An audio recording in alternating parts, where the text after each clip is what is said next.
Maldição dos Reis Charles. Verdade ou coincidência? O nome Charles soa grandioso, não é? Um nome digno de reis e homens de poder. No entanto, quando se trata da história britânica, ele parece vir acompanhado de muita confusão. Desde guerras civis, intrigas políticas e desastres nacionais, até os escândalos modernos, tinha esquecido disso, os monarcas chamados Charles enfrentaram desafios que poderiam fazer qualquer um reconsiderar a escolha do nome. A maldição do nome Charles não é apenas uma teoria, é um padrão histórico. Oi, coroados e curiosos, eu sou a Steph e hoje vamos mergulhar nos altos e principalmente baixos dos reis chamados Charles da história britânica. De Charles I e sua decapitação, passando por Charles II e seus escândalos, e o atual Charles III com seus desafios modernos. Prepare-se para uma viagem cheia de reviravoltas, tragédias e drama real. Começamos com Charles I. Se existe um rei que conseguiu transformar má sorte em forma de arte, foi ele. Nascido em 1600 e subindo ao trono em 1625, Charles começou seu reinado com muita confiança, até demais. Ele acreditava piamente que era um rei escolhido por Deus, mas, infelizmente para ele, o parlamento não estava muito afim de concordar. E bom, o resto é história de conflitos, guerras e uma execução que chocou a Inglaterra e o mundo. Mas vamos começar do começo. Desde que assumiu o trono após a morte de seu pai, James I, Charles parecia estar destinado a um reinado tumultuado. Ele tinha uma ideia bem fixa na cabeça, que seu poder vinha diretamente de Deus e que ele não devia satisfação a ninguém, nem o parlamento. E aí que começa o drama. Logo de cara, Charles teve problemas com dinheiro. Ele queria arrecadar impostos sem pedir permissão ao parlamento, e ele não gostou nada disso. A briga foi tão feia entre Charles I e o parlamento que em 1629 ele resolveu acabar com o problema de forma simples na cabeça dele. Ele dissolveu o parlamento e decidiu governar sozinho. Isso deu início ao que ficou conhecido como 11 anos de tirania pessoal. Durante esse tempo, o rei Charles I inventou impostos que ninguém queria pagar, como o famoso Ship Money.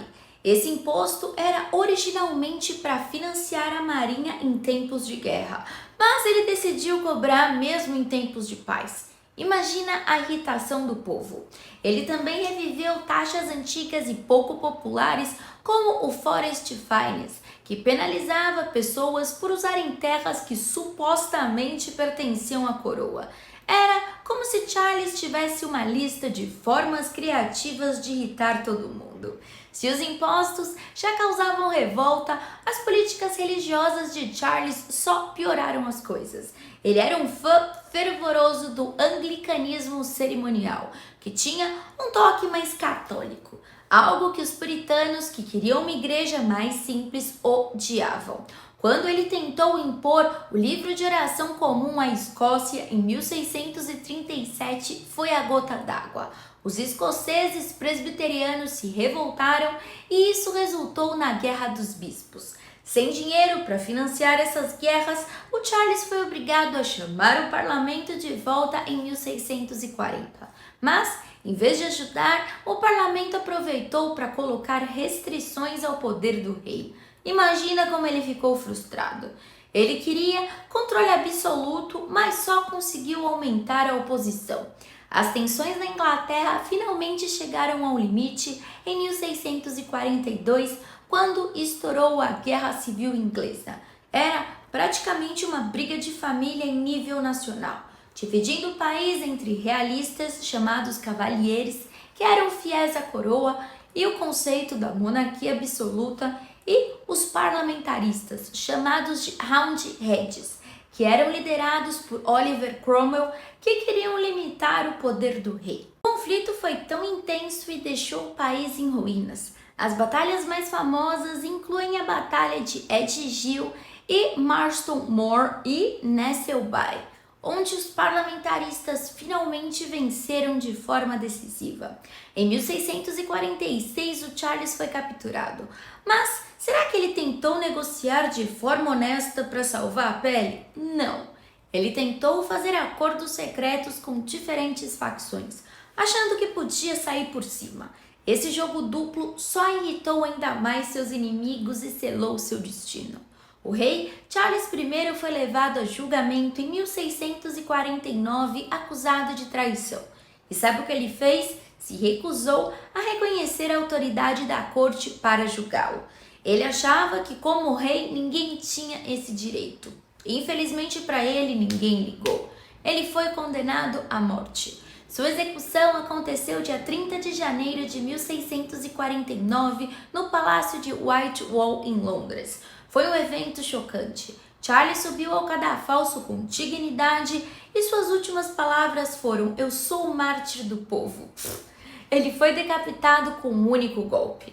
Pelo menos o carrasco era habilidoso. Mas a história de Charles não terminou com sua morte. Seu corpo foi embalsamado, mas a sua cabeça foi enterrada separadamente. Só anos depois é que os restos mortais foram reunidos. Além disso, em 1662, quando seu filho Charles subiu ao trono, a Igreja da Inglaterra canonizou Charles I como um mártir. Sim, ele ganhou o status de santo, talvez para limpar a imagem da monarquia após o caos da República. O reinado de Charles I foi um desastre político, mas também marcou um ponto de virada na história britânica. Ele foi o primeiro monarca a ser executado publicamente, algo que abalou as bases da monarquia. Sua morte levou a um breve período de república sobre Oliver Cromwell e mais tarde a restauração da monarquia com seu filho Charles II. Eu posso contar sobre quando a Inglaterra foi uma república, comenta aqui se você quer. Enfim, curiosamente, apesar de todo o caos, o Charles I deixou um legado cultural significativo. Ele era um grande patrono das artes, apoiando artistas renomados como Anthony Van Dyck e Peter Paul Rubens. Se ao menos ele tivesse sido tão bom em política quanto era em apreciar quadros, sua história podia ter sido diferente. Aí agora a gente vai para o seu filho Charles II.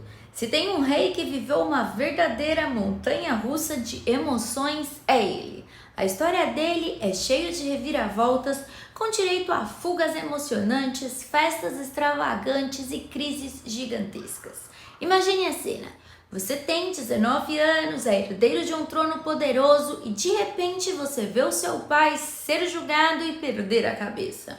Foi exatamente o que aconteceu com Charles II em 1649, quando a monarquia foi derrubada e Oliver Cromwell colocou uma república na Inglaterra. Sem escolha, Charles II foi forçado a fugir para salvar sua pele.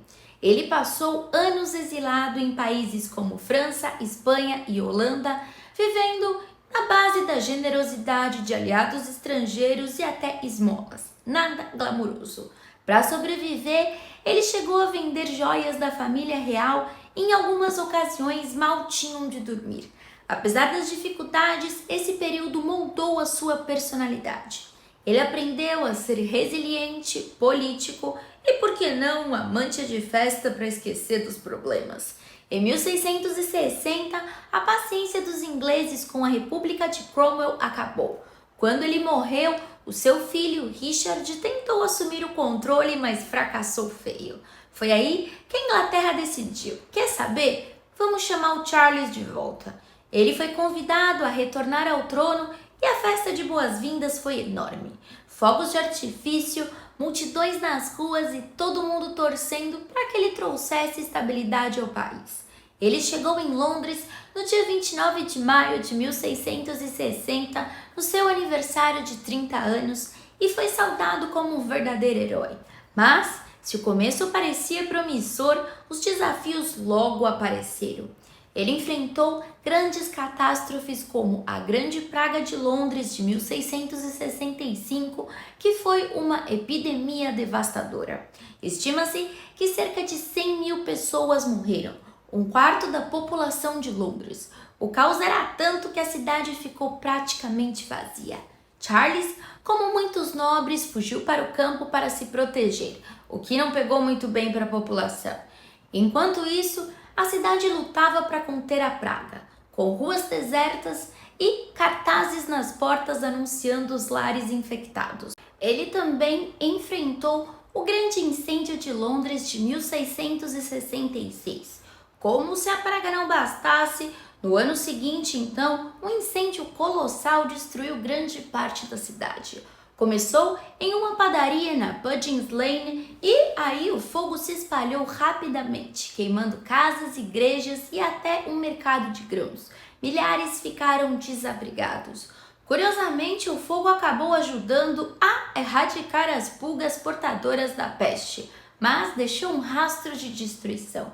Apesar da gravidade do incêndio, o Charles II mostrou liderança, ajudando pessoalmente nos esforços de reconstrução e ganhando o respeito de muitos londrinos por sua atitude. Ele também teve sua dose de problemas políticos. Ele frequentemente entrava em conflito com o parlamento, parece que não aprendeu que o pai perdeu a cabeça, especialmente sobre como financiar guerras e administrar o país. Além disso, sua relação com o rei francês Luís XIV gerou desconfiança. Luís era católico e Charles, embora oficialmente protestante, fez algumas alianças secretas com a França que incomodaram os ingleses. O caso mais famoso foi o Tratado de Dover de 1670. Luís XIV prometeu dinheiro a Charles em troca de apoio político e da promessa, nunca cumprida, do Charles se converter ao catolicismo. Essa relação gerou muita fofoca e reforçou a ideia de que o rei era, no mínimo, politicamente ambíguo. Mas ele também foi bem zoado pela população e até hoje ele é, já que se algo pelo qual Charles II é lembrado é pelo seu estilo de vida.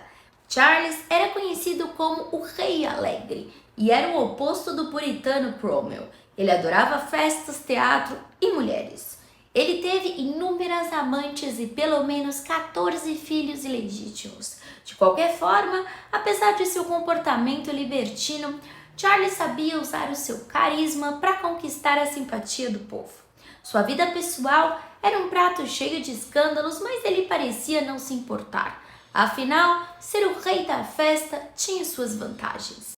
Charles II acabou morrendo em 1685 aos 54 anos após um derrame. Até seus últimos momentos ele manteve o humor que o caracterizava. Antes de morrer, pediu desculpas por não ter morrido mais cedo. Uma frase que resume bem a sua personalidade. Embora seu reinado tenha sido marcado por desastres e controvérsias, Charles II deixou um legado importante. Ele restaurou a monarquia, trouxe de volta a energia cultural e, de certa forma, ajudou a curar as feridas deixadas pela Guerra Civil e pelo puritanismo rígido. Charles não era perfeito, longe disso. Mas, com seu charme, ele mostrou que até nos piores momentos é possível rir, festejar e, quem sabe, reconstruir uma monarquia. Agora, vamos lá para o século XVIII, para conhecer um dos personagens mais dramáticos e fascinantes da história britânica, Charles Eduardo Stuart, mais conhecido como Bonnie Prince Charlie. O nome soa tão elegante e charmoso, se tornou sinônimo de sonhos ousados, batalhas épicas e derrotas trágicas. Ele foi o homem que quase colocou a casa dos Stuart de volta ao trono, mas acabou com uma lenda trágica. Eu já falei sobre ele, sobre a Batalha de Culloden, que aparece inclusive no seriado Outlander. Então, se você quiser ver, é só entrar na playlist Stuart aqui embaixo. Enfim, Bonnie Prince Charlie nasceu em 1720, neto de James II, o último rei Stuart a governar a Inglaterra e a Escócia antes de ser deposto em 1688. Desde pequeno, ele cresceu ouvindo histórias sobre como sua família havia sido injustamente tirada do trono. Ele acreditava que era o seu destino restaurar a honra dos Stuart. Quando chegou à juventude, decidiu que era hora de agir. Foi aí que, em 1745, ele liderou a famosa Rebelião Jacobita, um movimento para recuperar o trono britânico. Imagine o cenário. Charlie desembarca na Escócia com apenas 7 companheiros. Só 7 pés para pegar um reino inteiro. E qual era o plano?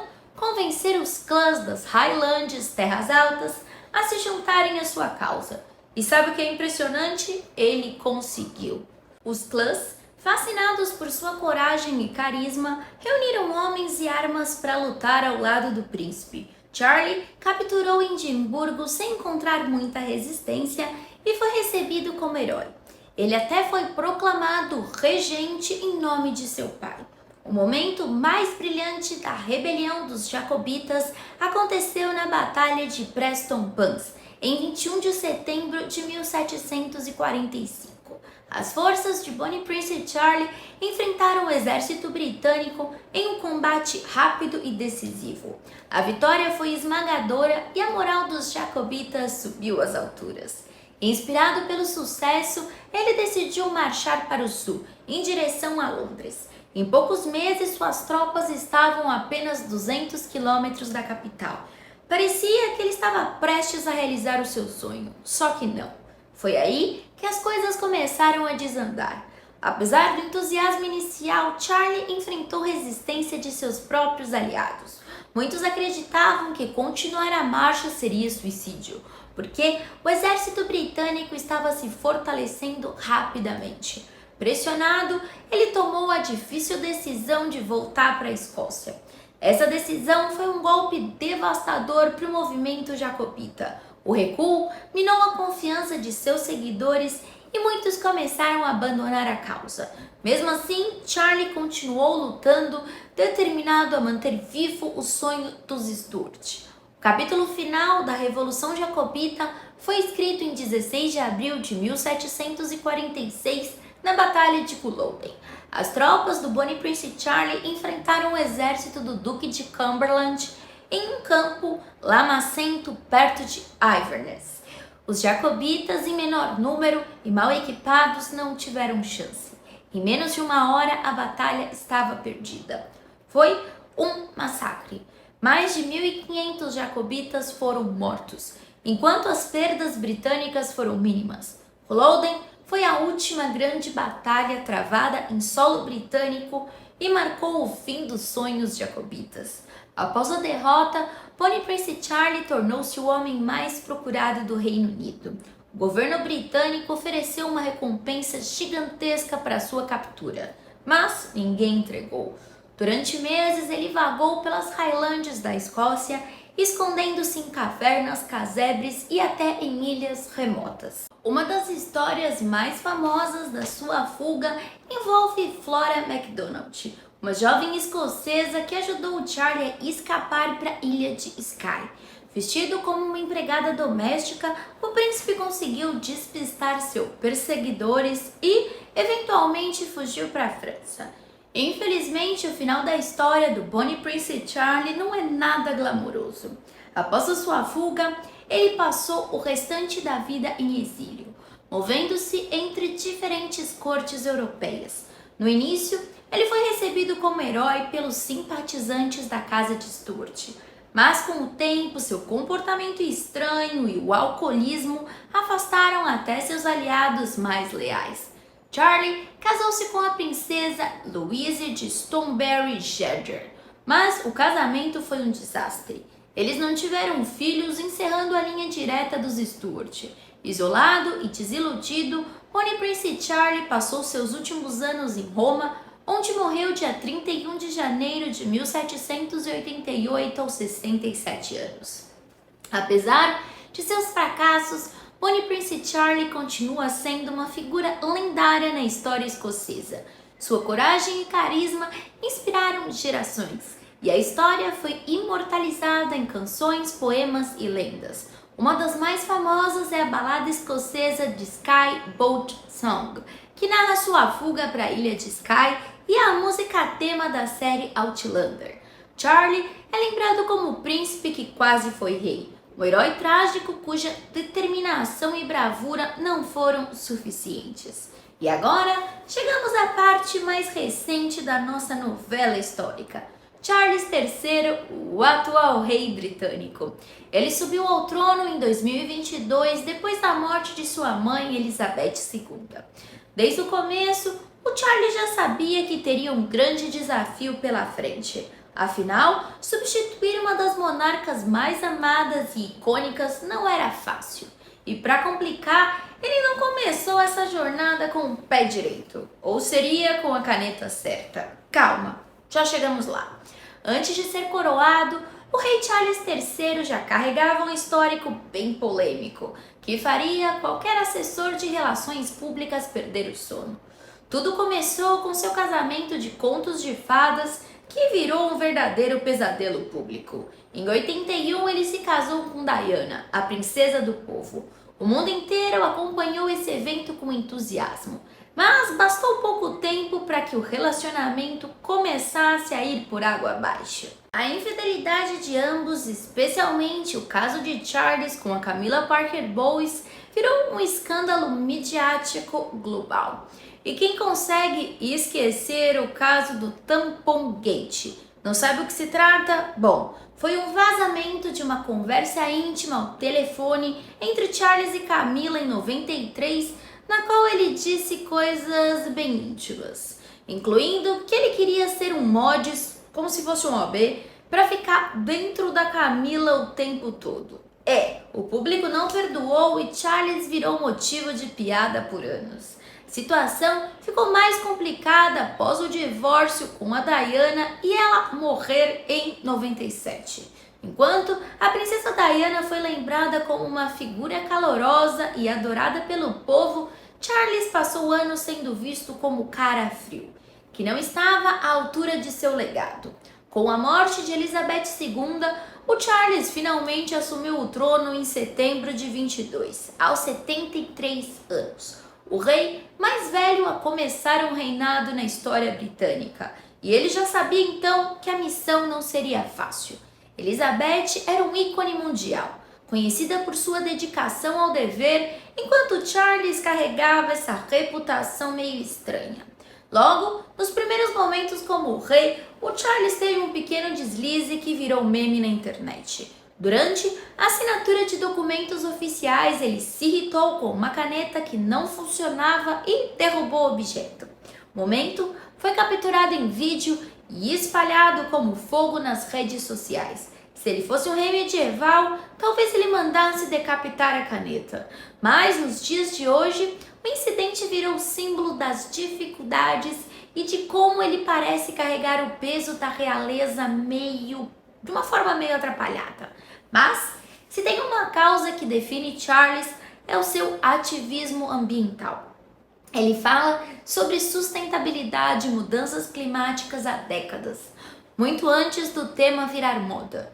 Mas nem todo mundo gosta disso. Enquanto os jovens e ativistas o veem como visionário, os conservadores acham que ele deveria seguir o protocolo real e não pensar tanto em plantar árvores. Por exemplo, Charles já fez discursos sobre o impacto das mudanças climáticas em regiões vulneráveis e investiu em práticas agrícolas sustentáveis em suas propriedades reais. Apesar disso, seu ativismo é frequentemente criticado por parecer político demais para um monarca que deveria se manter neutro.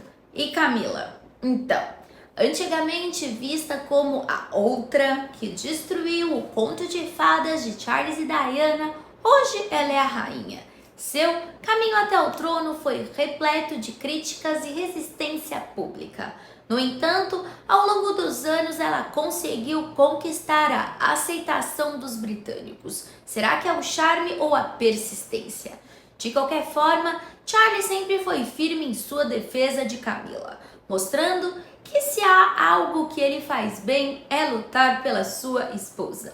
E, como se não bastasse os desafios externos, o Charles também enfrenta um verdadeiro reality show dentro de sua própria família. O príncipe Harry e sua esposa Meghan Markle se afastaram da família real, lançando acusações contra a instituição em entrevistas e documentários. O lançamento do livro de memórias do Harry, Spare, trouxe mais polêmicas, expondo brigas familiares, alegações de racismo e tensões que colocam Charles em uma posição bem delicada. Enquanto o Charles tenta manter a calma e a postura, O drama familiar não facilita sua tarefa de tentar modernizar e unificar a monarquia. O relacionamento distante com Harry é visto como uma pedra no sapato que ele ainda precisa resolver. Mesmo assim, o Charles governa em um momento único. O apoio à monarquia está caindo, especialmente entre as gerações mais jovens. Além disso, os países da comunidade britânica, como Barbados, já optaram por se tornar repúblicas, e outros, como Jamaica, estão considerando seguir o mesmo caminho. Ciente disso, o Charles tem tentado adotar uma abordagem mais moderna e acessível. Ele reduziu o tamanho da empresa real, cortando membros menos ativos da família real e tentando mostrar uma realeza mais enxuta e eficiente. Mas será que isso é suficiente para garantir a sobrevivência da monarquia no futuro? Agora, a pergunta que não quer calar. Será que o nome Charles realmente traz azar? Desde o Charles com a decapitação, Charles II com desastres e exílios, os reis com esse nome então têm uma história complicada. E agora, com Charles III enfrentando desafios internos e externos, parece que o padrão continua. Talvez não seja questão de azar, mas de contexto. Cada Charles enfrentou desafios que refletem o tempo em que viveram. No caso do Charles III, ele ainda está navegando em um mar cheio de incertezas, tentando encontrar o equilíbrio entre tradição e modernidade. O reinado do Charles III ainda está em seus primeiros capítulos, mas já sabemos que ele não vai ter uma vida fácil como monarca, com uma reputação histórica para superar, uma monarquia que enfrenta crises e tensões familiares que mais parecem saídas de uma novela. O Charles tem muito trabalho pela frente. Será que ele conseguirá mudar a narrativa do nome Charles? Ou será mais um a confirmar a maldição que parece seguir os reis com esse nome? Só o tempo dirá. Enquanto isso, pelo menos a gente tem bastante material para assistir e discutir. Enfim, se você está pensando em dar o nome Charles ao seu filho, talvez seja bom lembrar dessa história. Afinal, quem quer carregar um nome com tanta má sorte, né? Enfim, você acredita na tal maldição ou acha que é tudo apenas coincidência? E eu espero que você tenha gostado do vídeo. Se gostou, lembra de seguir o canal. Temos vídeos todos os dias às 19 horas. Um beijo e até o próximo vídeo.